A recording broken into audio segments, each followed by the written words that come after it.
Hi guys, I am Anita Dwivedi from target for IQ. तो सबसे पहले इस वीडियो को स्टार्ट करने से पहले मैं आपको ऑल द बेस्ट विश करना चाहूँगी, क्योंकि आपका बिहार जुडिशरी का पेपर है कल। और मैं चाहती हूँ कि आप लोग बहुत ही काम होके बिना पैनिक किए हुए अच्छे से अपना बेस्ट देकर आए पेपर में। And I hope you will do good in that paper. तो बिहार जुडिशरी के पेपर के लिए ही मैंने कुछ बच्चे काफ़ी अभी परेशान हो रहे थे कंपनी लॉ के लिए बेसिकली, कि उससे 3-4 क्वेश्चन आते हैं। मैंने पहले भी बताया था कि प्री में कंपनी लॉ से 3 से 4 नंबर के क्वेश्चन आते हैं, मैक्सिमम आए तो 5 नंबर के आए।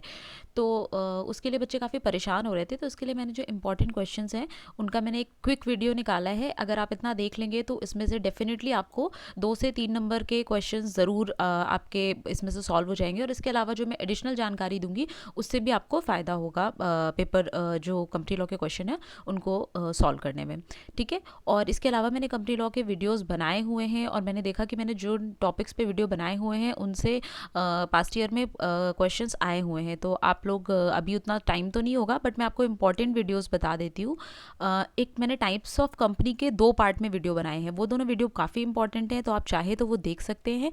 हमारे चैनल की कंपनी लॉ की जो प्लेलिस्ट है, टारगेट फॉर आईक्यू की जो कंपनी लॉ की जो प्लेलिस्ट है, उसमें वो दोनों वीडियोस पड़े हुए हैं टाइप्स ऑफ कंपनी के नाम से, types of company part 1, types of company part 2।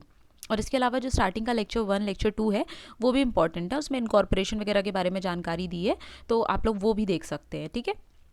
तो चलिए स्टार्ट करते हैं वीडियो। ऑल्दो मैंने इस वाले वीडियो में जितने भी इंपॉर्टेंट क्वेश्चन है वो सारी कवर करने की कोशिश की, और जितनी एडिशनल इन्फॉर्मेशन है वो भी दे दी है साथ में। तो let's start with the video. Okay, तो there is this first question. तो हमारा ये जो पहला क्वेश्चन है वो ये कहता है कि जनरल प्रोसीजर जो आपका आर्टिकल्स ऑफ एसोसिएशन होता है, तो वो जो है उसमें जो एक जनरल प्रोसीजर दिया होता है पब्लिक कंपनी को प्राइवेट कंपनी में कन्वर्ट करने के लिए।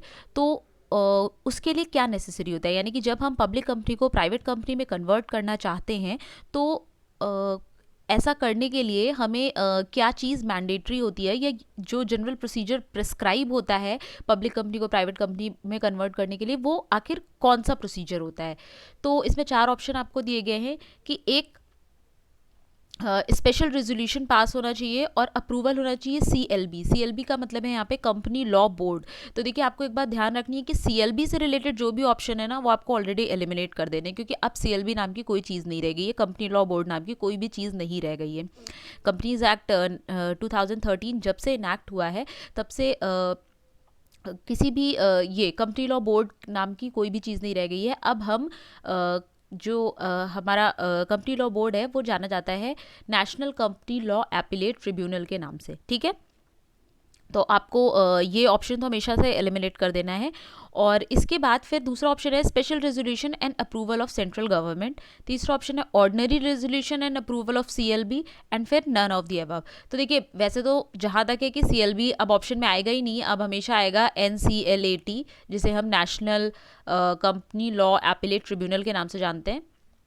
तो अगर ये आता है तो भी आपका जो आंसर है, आपको ये ध्यान रखना है कि हमेशा पब्लिक कंपनी को प्राइवेट कंपनी में कन्वर्ट करने के लिए आपको सेंट्रल गवर्नमेंट की परमिशन लगेगी। ठीक है। अप्रूवल किसका होना चाहिए? सेंट्रल गवर्नमेंट का, क्योंकि पब्लिक कंपनी है तो सेंट्रल गवर्नमेंट हमेशा ये देखेगी कि उसको कन्वर्ट करने के लिए। लेकिन प्राइवेट कंपनी के केस में ऐसा कुछ नहीं है। ठीक है। जो प्राइवेट कंपनी होती है उसके केस में आप ये कर सकते हो कि जो प्राइवेट कंपनी का आर्टिकल्स ऑफ एसोसिएशन दिया होता है ना, उसमें जो प्रोसीजर प्रिस्क्राइब्ड है बस उसके थ्रू, और जो जनरल मीटिंग बुला के जो बोर्ड ऑफ डायरेक्टर्स के अप्रूवल के थ्रू आप उसको कन्वर्ट कर सकते हो। लेकिन पब्लिक कंपनी के लिए आपको सेंट्रल गवर्नमेंट के अप्रूवल की जरूरत है। तो यहाँ पर ऑप्शन बी करेक्ट होगा आपका। और ये सेक्शन 14 में दिया गया है, ये कंपनी एक्ट के सेक्शन 14 में दिया है। देखिए मैंने आपको एडिशनल जानकारी दे दी सेक्शन की भी, कि किस सेक्शन में दिया हुआ है, सेक्शन 14 में दिया हुआ है। तो अब बढ़ते हैं नेक्स्ट क्वेश्चन की तरफ। तो जो नेक्स्ट क्वेश्चन है हमारा वो ये कहता है कि power to order rectification of register of members vests in. इसका मतलब ये, इसको मैं हिंदी में ट्रांसलेट कर देती हूँ। देखिए इसका मतलब ये है कि जो एक रजिस्टर ऑफ जो कंपनी के मेंबर्स होते हैं ना, उनका एक रजिस्टर मेंटेन होता है। तो उस रजिस्टर में जब हम रेक्टिफिकेशन करते हैं, यानी कि कोई चेंज करते हैं, यानी कि उससे कोई मेंबर का नाम निकालते हैं, कोई मेंबर का नाम ऐड करते हैं, उसमें कोई और जानकारी मेंबर के बारे में निकालते हैं या ऐड करते हैं, तो इसको रेक्टिफाई करने के लिए जो पावर है वो किसके पास है? तो क्या होता है कि ये जो पावर है वो नेशनल कंपनी लॉ ट्रिब्यूनल के पास है। ठीक है। इसका करेक्ट ऑप्शन होगा कि ये पावर ना कोर्ट के पास है, ना सेंट्रल गवर्नमेंट के पास है, ना बोर्ड ऑफ डायरेक्टर्स के पास है। जो नेशनल कंपनी लॉ ट्रिब्यूनल होती है उसके पास आप कंप्लेंट लेकर जाते हो। जैसे मान लीजिए किसी कंपनी ने अपने रजिस्टर में कुछ चेंजेस किए और वो जो चेंजेस हैं वो सही हैं या नहीं सही हैं लॉ के पर्पज से, तो आप इसकी कंप्लेंट कहाँ करोगे? नेशनल कंपनी लॉ ट्रिब्यूनल में करोगे और वो फिर उसको रेक्टिफाई करेगी, उन चेंजेस को अप्रूव करेगी। ओके, तो ये हो गया। और ये किस सेक्शन में दिया हुआ है? ये सेक्शन 59 में दिया हुआ है। सेक्शन 59 हमें बताता है कि ये जो पावर है मेंबर्स का जो रजिस्टर रेक्टिफाई करने की, यानी कि मेंबर्स के रजिस्टर में चेंज को अप्रूव करने की जो पावर है वो national company law appellate tribunal के पास है, और ये सेक्शन 59 में दिया हुआ है, सेक्शन 59 ऑफ कंपनीज एक्ट 2013। ठीक है, अब इसके बाद बात आती है कंपनी जिस कंपनी में जो शेयर्स होते हैं, ठीक है, जो पूंजी होती है, तो वो जो है शेयर्स जो जब गवर्नमेंट के पास जो शेयर्स हैं, तो अगर वो 51% से ज़्यादा, यानी कि गवर्नमेंट अगर 51% से ज़्यादा शेयर होल्ड कर रही है किसी कंपनी में, तो उस कंपनी को क्या बोलेंगे? तो उस प्राइवेट कंपनी बोलेंगे, पब्लिक कंपनी बोलेंगे, गवर्नमेंट बोलेंगे, या नन ऑफ दी अबव बोलेंगे? तो देखिए उस कंपनी को हम गवर्नमेंट कंपनी बोलेंगे। Government company obviously public company होती है, ठीक है, लेकिन वो कंपनी गवर्नमेंट कंपनी कहलाएगी। और सेक्शन 2 क्लॉज 45 में इसकी डेफिनेशन दी हुई है। सेक्शन 2 क्लॉज 45 में किस सेक्शन में डेफिनेशन दी हुई है? सेक्शन 2 क्लॉज 45 में। मैंने इसीलिए आपसे बोला कि टाइप्स ऑफ कंपनी के काफ़ी क्वेश्चंस आए हुए हैं, घुमा फिरा के indirectly directly paid up share capital पूछ ली है, या फिर कंपनी के टाइप से रिलेटेड कोई स्टेटमेंट दे दिया और आपको पहचानना है, इस तरीके का क्वेश्चन, एक क्वेश्चन तो आएगा ही आएगा। इसीलिए जो टाइप्स ऑफ कंपनी वाला वीडियो है ना, आप एक बार जाके देख लीजिएगा, 2 पार्ट में है, वो दोनों पार्ट आप देख लेंगे तो आपको बहुत सारी चीज़ों की क्लैरिटी हो जाएगी और आप उससे क्वेश्चन सॉल्व कर सकते हैं ईजिली। ठीक है, इसलिए मैंने आपको बोला। चलिए नेक्स्ट क्वेश्चन देखते हैं। अब देखिए नेक्स्ट क्वेश्चन है कि capital with which the company is registered is called, यानी कि जिस कैपिटल के द्वारा हम कंपनी को जब हम कंपनी को रजिस्टर करते हैं, देखिए मान लीजिए कोई भी कंपनी जब हम रजिस्ट्रेशन कराते हैं उसका एज अ कंपनी, तो एक कैपिटल अमाउंट हमें देना होता है, तो कि हम कितने अमाउंट के साथ कंपनी रजिस्टर करा रहे हैं, तो वो जो कैपिटल होती है उसको हम क्या कहते हैं? तो देखिए उस कैपिटल को पहले तो मैं आपको बता देती हूँ कि उस कैपिटल को हम ऑथराइज्ड कैपिटल कहते हैं। ठीक है, सब्सक्राइब कैपिटल नहीं कहते, वर्किंग कैपिटल नहीं कहते, ऑथराइज्ड कैपिटल यानी अधिकृत पूंजी कहते हैं। अब इसका मैं मतलब बता देती हूँ। देखिए अधिकृत पूंजी वो पूंजी होती है, यानी जैसे मान लीजिए आपने अधिकृत पूंजी 5 लाख रुपए लिखाई अपनी कंपनी की रजिस्ट्रेशन के टाइम पे, आपने कहा कि आपकी कंपनी की अधिकृत पूंजी 5 लाख रुपए है। इसका मतलब ये है कि आप 5 लाख रुपए तक के शेयर इशू कर सकते हो। ठीक है, 5 लाख रुपए तक के शेयर बेच सकते हो। जो शेयर जो पेड अप कैपिटल होती है, जिसको हम कहते हैं जो हमारी paid up capital share capital होती है, वो जो पेड अप शेयर कैपिटल है वो अधिकृत पूंजी से ज़्यादा नहीं होनी चाहिए। यानी कि जो आपके शेयर होल्डर्स हैं, जो शेयर खरीद रहे हैं, वो टोटल 5 लाख रुपए तक के ही शेयर खरीद सकते हैं, उससे ज़्यादा के शेयर कंपनी इशू नहीं कर सकती है। तो जो मैक्सिमम कैपिटल हुई जितने तक के शेयर इशू कर सकती है वो ऑथराइज्ड कैपिटल होती है, और इसी को हम रजिस्टर्ड कैपिटल कहते हैं। Paid up capital authorised capital के बराबर हो सकती है, उससे कम हो सकती है, पर उससे अधिक नहीं हो सकती है। तो ये भी बात आपको ध्यान रखनी है कि कभी क्वेश्चन में कोई स्टेटमेंट दे दिया जाए कि पेड अप कैपिटल कितनी हो सकती है, ऑथराइज्ड कैपिटल से ज़्यादा हो सकती है या नहीं, तो नहीं, ऑथराइज्ड कैपिटल से ज़्यादा नहीं हो सकती है। ठीक है, ये बात आपको ध्यान में रखनी है। तो ऑथराइज कैपिटल हो गई आपकी अधिकृत पूंजी। वर्किंग कैपिटल क्या होती है? कार्यवाहक पूंजी, यानी कि जो कंपनी की लायबिलिटी है, यानी कंपनी की जो देयता है, और जो कंपनी का जो प्रॉफिट है, लाभांश है। ठीक है, तो बेसिकली सॉरी कंपनी के जो एसेट्स हैं, ठीक है, तो जो कंपनी के एसेट्स हैं जब आप उसको से कंपनी की देयता को माइनस कर देते हैं तो वर्किंग कैपिटल आती है। यानी कि कंपनी के पास जितना पैसा बचता है कि हाँ भाई इतना पैसा हमारे पास बच रहा है, तो वो जिससे कंपनी चल रही है तो वो वर्किंग कैपिटल हो जाती है। ठीक है, आपकी लाइबिलिटी वगैरह हटा देते हैं जब कंपनी की, तब तो ये हो गई, मतलब जो एक्स्ट्रा पूंजी होती है that is working capital. Subscribe capital क्या होती है? सब्सक्राइब कैपिटल होती है अभिदत्त पूंजी, यानी कि जो आपके शेयर होल्डर सब्सक्राइब करते हैं। ठीक है, जैसे मान लीजिए सब्सक्राइब करने के टाइम पे जब आप कंपनी के शेयर्स मार्केट में उतारते हो, तो सब्सक्राइब करने के लिए आप एक पर्टिकुलर अमाउंट बताते हो कि हाँ भाई इतने अमाउंट का शेयर आप सब्सक्राइब कर सकते हो। तो वो सब्सक्राइब कैपिटल होती है। एक मिनिमम नंबर ऑफ शेयर्स आपको बेचने ही बेचने होते हैं, तो जो वो कैपिटल जो होती है, जितने मिनिमम नंबर ऑफ शेयर्स से इकट्ठा हुई जो कैपिटल होती है, वो सब्सक्राइब कैपिटल होती है। ठीक है, जैसे आपको ये बोला गया कि आपको भाई किसी कंपनी के 25 शेयर बेचने हैं, ठीक है, और 25 से कम में काम नहीं चलेगा। अगर 25 से कम आप बेचते हो तो वो कंपनी रजिस्टर्ड नहीं हो पाएगी। तो वो 25 शेयर्स बेच के जो आपने कैपिटल इकट्ठा की होती है, दैट इज सब्सक्राइब कैपिटल, अभिदत्त पूंजी। ठीक है, तो इसका आंसर बी है। ठीक है, ऑथराइज कैपिटल की रजिस्ट्रेशन के टाइम पे जो कैपिटल आप वहाँ पे रखते हो, बताते हो, वो ऑथराइज कैपिटल होती है। फिर इसके बाद नेक्स्ट क्वेश्चन आता है कि which of the following is not characteristics of public company, यानी कि पब्लिक इनमें से कौन सी कैरेक्टरिस्टिक्स, इनमें से कौन सा जो फीचर है वो पब्लिक कंपनी का फीचर नहीं है। ठीक है, तो या पब्लिक कंपनी की का गुण नहीं है।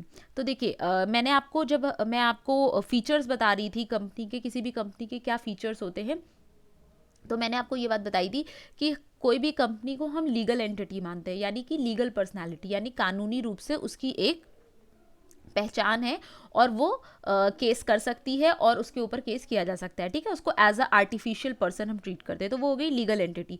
तो हर कंपनी होती है, चाहे वो पब्लिक हो प्राइवेट हो, हर कंपनी लीगल एंटिटी होती है। हर कंपनी का अपना परपेचुअल सक्सेशन होता है, यानी कि उत्तराधिकार होता है।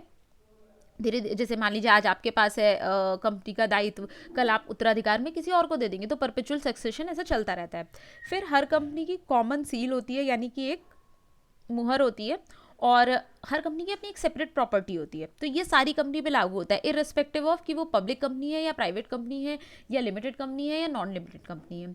लेकिन पब्लिक कंपनी के केस में शेयर्स ट्रांसफरेबल होते हैं। ठीक है, यानी कि आप पब्लिक कंपनी के जो शेयर्स होते हैं वो आप ट्रांसफर कर सकते हो, उसमें कोई रेस्ट्रिक्शन नहीं होता। आप देखिए यहाँ पे चौथा पॉइंट क्या लिखा है, it shares are non transferable.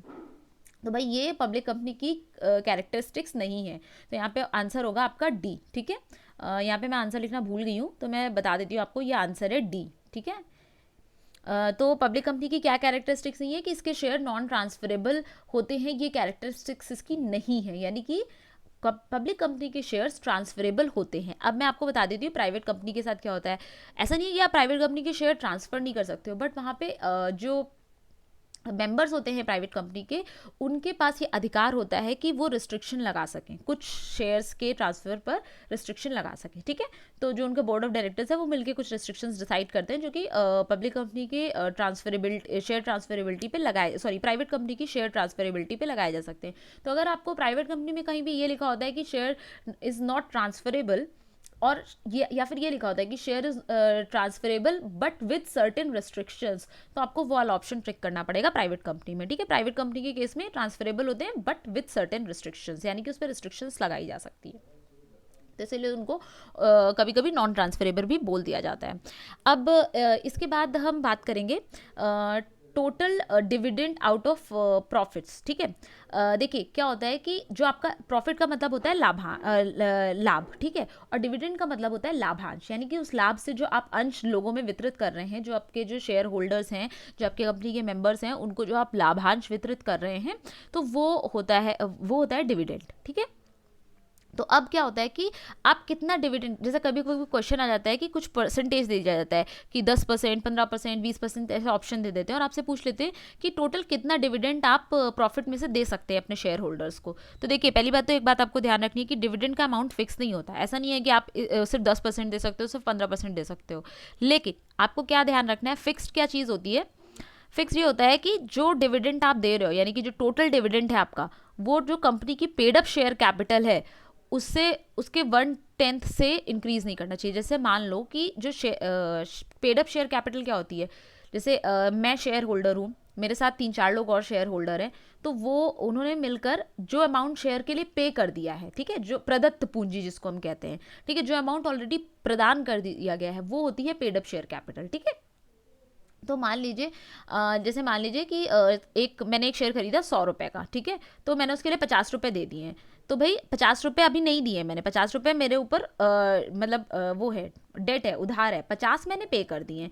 तो जितना मैंने पे किया है, तो अब मेरे जैसे मान लीजिए 5 और शेयर होल्डर हैं, तो उन्होंने भी 50-50 पे किए, तो उन्होंने टोटल कंपनी के पास कितने 250 रुपये हैं। ठीक है, तो 250 रुपये का 1/10 जितना भी होगा, उससे ज़्यादा आप डिविडेंड नहीं बांट सकते हो इन टोटलिटी, और डिविडेंड हमेशा फ्री रिजर्व में से बटेगा। ठीक है, तो ये चीज़ आपको बस ध्यान रखनी है कि टोटल डिविडेंड जब लाभांश की बात करते हैं तो वो 1/10 नहीं, इससे ज़्यादा नहीं होना चाहिए। प्रदत्त पूंजी का टोटल 1/10 हिस्सा ही होना चाहिए, उतना ही लाभांश आप बांट सकते हो। और दूसरी बात ये है कि ये लाभांश का कोई परसेंटेज फिक्स नहीं होता है, वो पेड अप कैपिटल पे डिपेंड करता है आपकी, ठीक है, कि कितनी आपने पेड अप कैपिटल दे रखी है उस हिसाब से आपको उसके प्रोपोर्शन में मिलेगा। तो आई होप आपको ये समझ आ गया होगा।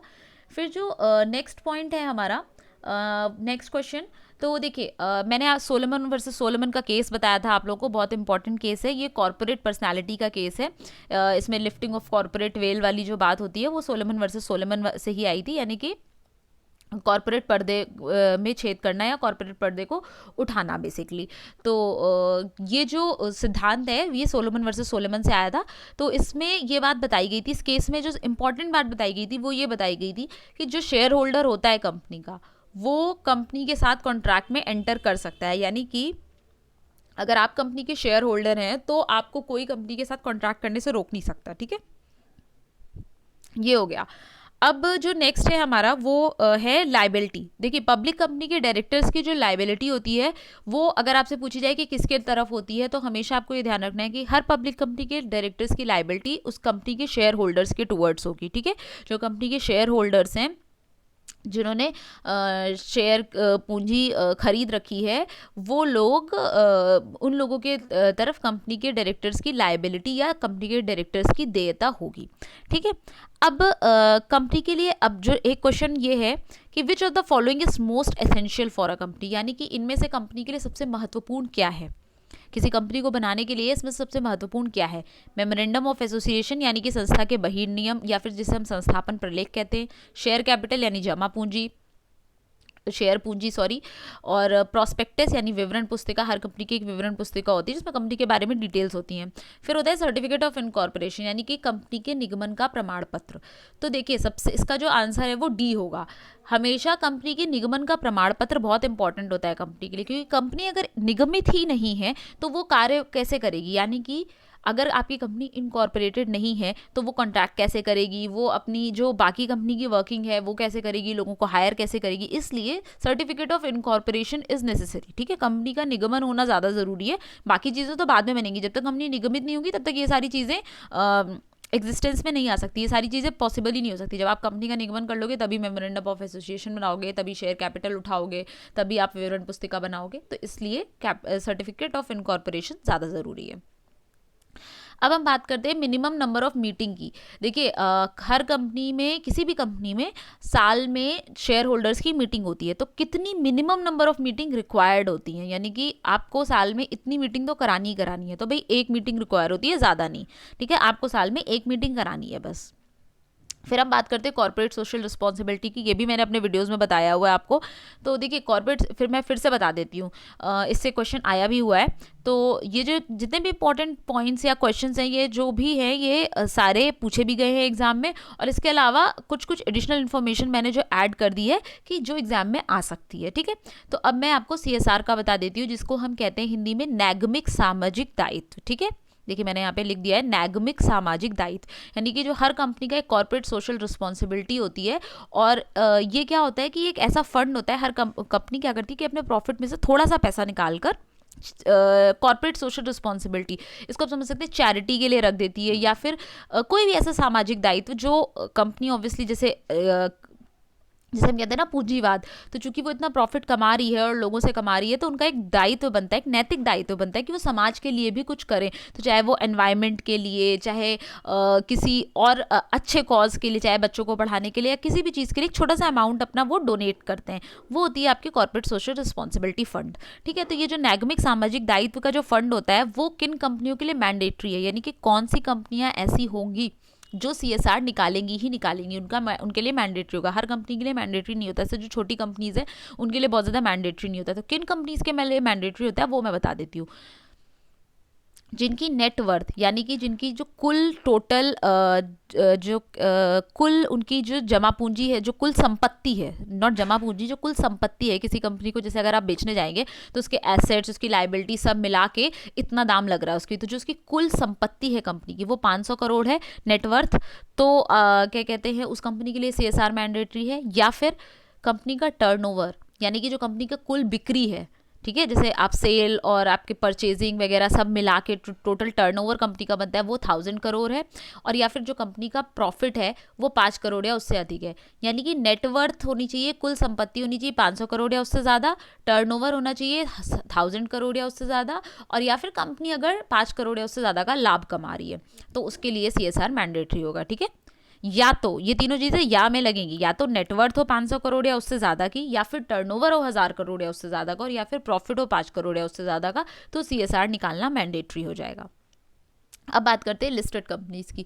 तो देखिए लिस्टेड कंपनीज़ के बारे में जो सबसे इंपॉर्टेंट पॉइंट है वो आपको ये जान लेना है कि लिस्टेड कंपनी जो होती हैं, यानी कि जो स्टॉक मार्केट में लिस्ट होती हैं, ठीक है, उन कंपनीज़ की बात कर रहे हैं। तो जो लिस्टेड कंपनीज़ होती हैं उनमें जो इंडिपेंडेंट डायरेक्टर होते हैं, जो स्वतंत्र प्रभार के जो डायरेक्टर होते हैं, वो मैंडेटरी होते हैं रखना। यानी कि जो कंपनी स्टॉक मार्केट में लिस्टेड है ना, वहाँ पर आप उन कंपनीज़ में ये ज़रूरी होता है उनके लिए कि वो अपनी कंपनी में स्वतंत्र डायरेक्टर अपॉइंट करें। ठीक है, और स्वतंत्र डायरेक्टर का मतलब है कि 1/3, जैसे टोटल नंबर ऑफ डायरेक्टर्स जितने होते हैं ना, उसका 1/3 इंडिपेंडेंट डायरेक्टर्स होंगे। मान लीजिए आपकी कंपनी में 15 डायरेक्टर्स हैं, ठीक है, तो 15 का 1/3 हुआ 5, तो आप 5 इंडिपेंडेंट डायरेक्टर उस कंपनी में अपॉइंट करेंगे। जहाँ पे 12 होंगे वहाँ पे 4 करेंगे। 1/3 होना चाहिए टोटल नंबर ऑफ डायरेक्टर्स का, 1/3 डायरेक्टर आपके इंडिपेंडेंट डायरेक्टर होंगे किसी लिस्टेड कंपनी में, उनके लिए ये मैंडेटरी है।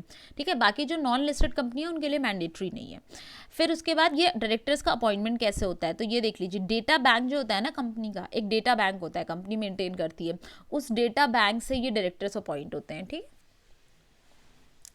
इसके बाद हम बात करते हैं स्मॉल कंपनीज की, जो छोटी कंपनीज होती हैं, तो इनका टर्नओवर कितना होना चाहिए। तो देखिए 2 करोड़ होना चाहिए मिनिमम, सॉरी मैक्सिमम 2 करोड़ होना चाहिए, और या फिर अगर कंपनी ने प्रेस्क्राइब किया हुआ है तो 20 करोड़ से ज़्यादा प्रेस्क्राइब नहीं कर सकती। देखिए अगर अनप्रेस्क्राइब्ड है, यानी कि जो कंपनी है उसने अपना टर्नओवर बताया नहीं है अपने आर्टिकल्स ऑफ एसोसिएशन में, या जो भी उनका क्या कहते हैं कंपनी की डिटेल्स जहाँ पे भी जा रही है वहाँ पे उन्होंने बताया नहीं है, ठीक है, घोषित नहीं किया हुआ है, तो 2 करोड़ होगा। और अगर उन्होंने घोषित किया हुआ है, प्रेस्क्राइब किया हुआ है, तो भी 20 करोड़ से ज़्यादा प्रेस्क्राइब नहीं कर सकते। ये नहीं कि आप 22 करोड़ प्रेस्क्राइब कर दो, फिर मैक्सिमम लिमिट 20 करोड़ है। ठीक है, स्मॉल कंपनीज़ के लिए, क्योंकि हर साल टर्नओवर चेंज होता रहता है ऑब्वियसली, तो इसलिए।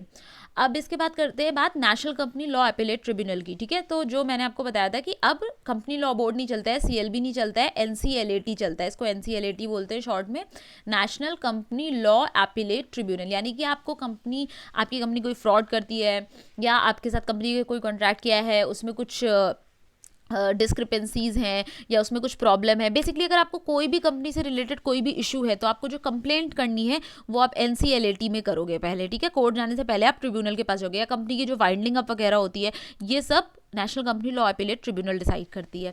अब इसमें मेंबर कितने होते हैं ये जान लीजिए। इसमें मैक्सिमम नंबर ऑफ मेंबर्स जो होता है वो 11 होता है। यहाँ पे मैं मेंबर लिखना भूल गई हूँ, मैं लिख देती हूँ। इसमें सदस्यों की संख्या जो NCLAT है उसके सदस्यों की संख्या मैक्सिमम जो है वो 11 होती है। और इसका चेयरमैन कौन होता है, इसका चेयरमैन कोई भी सुप्रीम कोर्ट का जज हो सकता है। ठीक है, यानी कि जो भी व्यक्ति सुप्रीम कोर्ट का जज रह चुका हो, और या फिर chief justice of high court, किसी भी हाई कोर्ट का कोई व्यक्ति चीफ जस्टिस रह चुका हो, वो इसका चेयरपर्सन बनाया जाता है national company law appellate tribunal का। ठीक है, फिर हम बात करते हैं एप्लीकेशन टू प्रिवेंट मिसमैनेजमेंट। तो जैसे आप मान लीजिए वही कंपनी में अगर कोई भी मिसमैनेजमेंट होता है तो उसके लिए आप एप्लीकेशन कहाँ दोगे, national company law appellate tribunal में दोगे, NCLAT में दोगे। ठीक है, अच्छा अब आप ये जान लीजिए, जब कोई कंपनी किसी को मैनेजर अपॉइंट करती है तो मैक्सिमम कितने टाइम के लिए मैनेजर अपॉइंट कर सकती है। तो कोई भी कंपनी जब मैनेजर अपॉइंट करती है तो वो 5 साल के लिए मैनेजर अपॉइंट कर सकती है एक बार में। ठीक है, 5 साल से ज़्यादा के लिए नहीं कर सकती। दूसरी बात एक आपको ये जाननी है जो इम्पॉर्टेंट है कि कोई भी कंपनी अगर मैनेजर अपॉइंट कर रही है मान लीजिए, तो किसी भी फर्म को मैनेजर नहीं अपॉइंट कर सकती है वहाँ पे। ठीक है, किसी व्यक्ति को मैनेजर बनाना पड़ेगा उन्हें। ठीक है, तो ये बात एक बहुत ही ज़्यादा इम्पॉर्टेंट है। अब इसके बाद हम बात करते हैं कैजुअल वैकेंसी की। ठीक है, डायरेक्टर्स की कैजुअल वैकेंसी जहाँ पर बात आती है। देखिए कैजुअल वैकेंसी क्या होता है मैं आपको बता देती हूँ। कभी कभी ऐसा होता है डायरेक्टर जैसे मान लीजिए 5 साल के लिए अपॉइंट हुए, अब बीच में क्या हुआ कि उस डायरेक्टर की डेथ हो गई, या फिर किसी कारणवश किसी रीज़न से उस डायरेक्टर ने बीच में ही छोड़ दी कंपनी, तो क्या होगा, तो यहाँ पर कैजुअल वैकेंसी क्रिएट हो जाती है। यानी कि ये अनियमित वैकेंसी होती है एक तरीके से। ठीक है, नियमित वैकेंसी नहीं होती है। तो इस केस में जो वैकेंसी क्रिएट होगी, तो अगर मान लीजिए अब आपने मान लीजिए कोई डायरेक्टर है 5 साल के लिए अपॉइंट हुआ, पर बीच में उसने कंपनी छोड़ दी 3 साल पे ही, ठीक है, तो जो नेक्स्ट डायरेक्टर अपॉइंट होगा वो कैसे अपॉइंट होगा वो मैं आपको बता देती हूँ। पहली बात तो जो नेक्स्ट डायरेक्टर अपॉइंट होगा वो बोर्ड ऑफ डायरेक्टर्स, मतलब जो वैकेंसी होगी वो फिल्ड किससे होगी, बोर्ड ऑफ डायरेक्टर्स, यानी कि जो कंपनी के बोर्ड ऑफ डायरेक्टर्स है वो मीटिंग करके आपस में ही किसी को एक डायरेक्टर बना देंगे, ठीक है। ये हो गई वैकेंसी फिल करने का तरीका, कैजुअल वैकेंसी को फिल करने का तरीका हो गया। अब कितने टर्म के लिए वो ऑफिस संभालेगा, यानी कि कितने टाइम के लिए, कितने टाइम ड्यूरेशन के लिए, उसका कार्यकाल क्या होगा बेसिकली। तो देखिए कैजुअल वैकेंसी पे अगर कोई डायरेक्टर अपॉइंट होता है, यानी कि किसी एक डायरेक्टर की जगह पर बीच में अगर कोई दूसरा डायरेक्टर अपॉइंट होता है, तो वो सिर्फ उतना ही कार्यकाल पूरा करेगा जितना कि उस डायरेक्टर का बचा होगा। मान लीजिए 3 साल पे उसने छोड़ा, ठीक है, तो अब बचे 5 साल के लिए अपॉइंट होता है, 2 साल बचे, ठीक है, तो जो बचे हुए 2 साल है ना, बस वो जो कैजुअल डायरेक्टर अपॉइंट हो रहा है वो सिर्फ 2 साल का टर्म पूरा करेगा, ठीक है। फिर उसके बाद जैसे ही वो 2 साल खत्म हो जाएंगे बचे हुए साल, तो वापस से फ्रेश अपॉइंटमेंट होंगे, ठीक। तो ये आपको ध्यान रखना है। ये क्वेश्चन आ जाता है कि क्या टर्म ऑफ ऑफिस क्या होगा, यानी कार्यकाल क्या होगा। तो ये होगा कि भाई जब तक जो डायरेक्टर आउटगोइंग है, यानी कि जो डायरेक्टर गया है उसका जितना टर्म बचा हुआ है उसके लिए, ठीक है, उतने टाइम तक के लिए। फिर अब मैं कुछ इंपॉर्टेंट केसेस की चर्चा कर लेती हूँ। देखिए तो इनके बारे में बता देती हूँ कि कौन सी डॉक्ट्रिन से रिलेटेड, क्योंकि कंपनी लॉ में कुछ डॉक्ट्रिन्स हैं इंपॉर्टेंट, और उनसे रिलेटेड कौन कौन से केस है उनके बारे में मैं बता देती हूँ। तो देखिए एक डॉक्ट्रिन ऑफ अल्ट्रा वायर्स है, ठीक है, और इससे रिलेटेड केस है Ashbury railway carriage and iron company limited versus Riche, ठीक है। तो ये आपको याद कर लेना है, Ashbury railway carriage and iron, ठीक है। आप बेसिकली एशबरी रेलवे से याद रखिएगा इस केस को। तो ये जो केस है वो डॉक्ट्रिन ऑफ अल्ट्रा वायर से रिलेटेड है। इसको मैं शॉर्ट में बता भी देती हूँ कि इसका क्या मतलब है।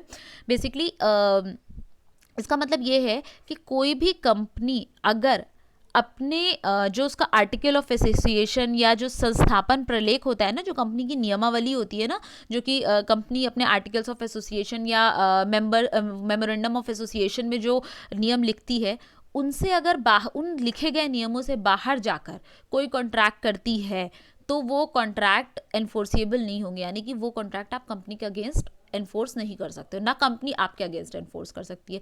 मान लीजिए कंपनी के आर्टिकल्स ऑफ एसोसिएशन में कोई ऐसा नियम दिया हुआ है जिसके तहत ये लिखा हुआ है कि कंपनी ये कंपनी किसी भी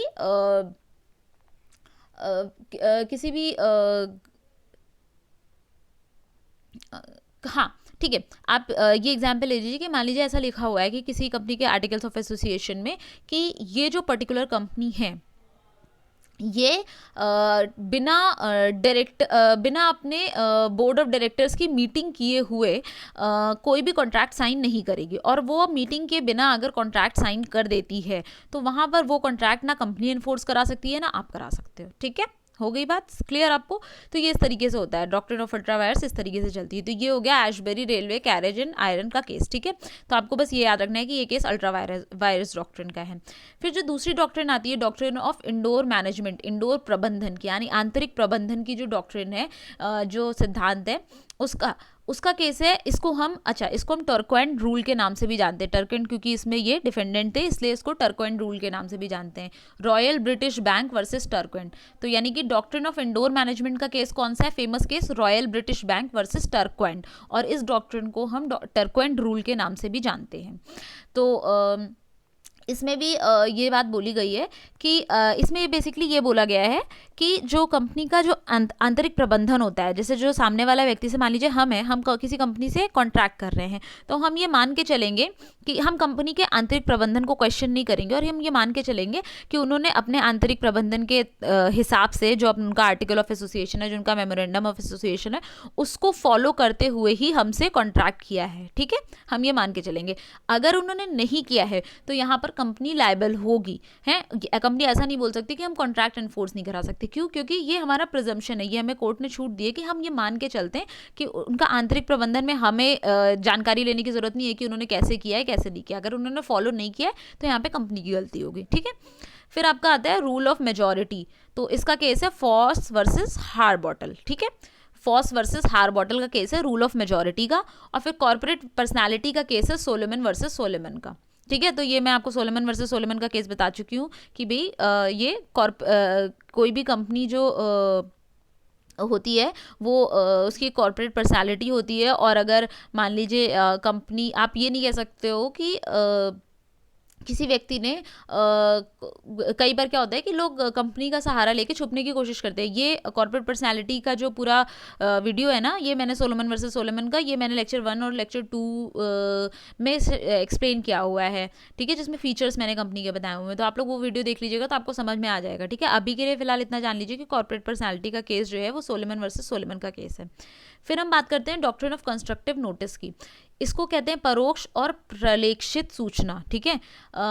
परोक्ष या प्रलेखित सूचना का जो सिद्धांत होता है उसका जो सबसे फेमस केस है वो ये है कोटला वेंकट स्वामी वर्सेस चिंता रामामूर्ति। कोटला वेंकट स्वामी वर्सेस चिंता रामामूर्ति। ये जो डॉक्ट्रिन होती है, ये जो सिद्धांत होता है, बेसिकली वो ये कहता है कि जो कंपनी के नियमावली है, जैसे आप जब कंपनी से कोई कॉन्ट्रैक्ट करते हो तो कोर्ट ये मान के चलता है कि भाई आपने नियमावली पढ़ी हुई है, यानी कि जो कंपनी के आर्टिकल्स ऑफ एसोसिएशन है, मेमोरेंडम ऑफ एसोसिएशन है, वो सब आपने पढ़ा हुआ है। आप ये नहीं कह सकते हो कि आपको जानकारी नहीं थी, ठीक है।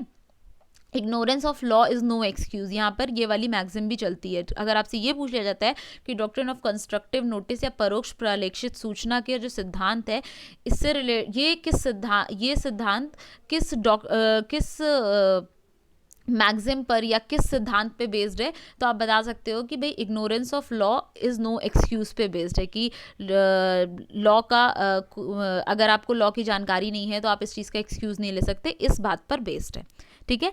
तो आई होप कि आपको ये क्वेश्चन समझ में आ गए होंगे। मैंने थोड़ा जल्दी जल्दी बताया है ताकि आपका टाइम ना वेस्ट हो और आपको जल्दी से तैयार हो जाए। तो आप एक बार ये क्वेश्चंस पढ़ लीजिएगा, काफ़ी इंपॉर्टेंट है, एंड हो सकता है कि इससे आपको 2-3 क्वेश्चन मिल भी जाएँ, and obviously that will help you to upscale your score. So all the best once again and do well in your exams. Okay, bye bye.